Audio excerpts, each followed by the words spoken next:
पाक जो हुक्म छो वही के त तू पैगाम खणी वन मुझे महबूब के चौथ अली अल मुर्तजा के सड करे खैबर सुबाने फतेहा। महबूब मुस्तफा जो सडण अली अल मुर्तजा जो अचण उस्ताद असांजे फकीर मोहम्मद मलूक अब्बासी शेर लिखियो आ।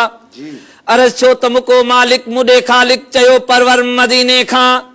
मुको मालिक मुडे खालिक चयो परवर मदीने खां। अचे हैदर खटे खैबर सजोस पैगंबर मदीने खां। इहा मुश्किल कंदो हल हल गजी गोहर मदीने खां।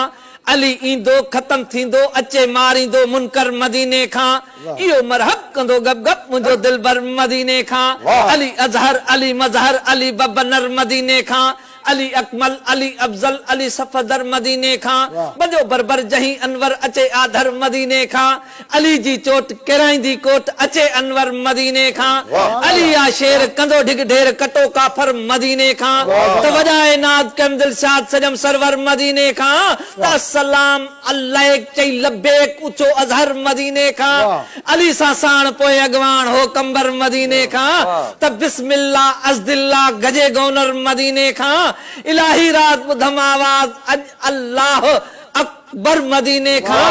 त संगत सारी कयो त्यारी हलियो हैदर मदीने खां। ॾिसो जंहिं वेल मिड़ी को मेल मुंहिंजो बिरादर मदीने खां। मलूक माही थियो राही मुंहिंजो मुनवर मदीने खां। हली दुलदुल ॾई हिकु बुल पती खैबर मदीने खां। निमाणी नाज़ करे परवाज खणी आई सिकंदर मदीने खां। त फारस सलमान कया शुक्रान जलद सही तोंगर मदीने खां।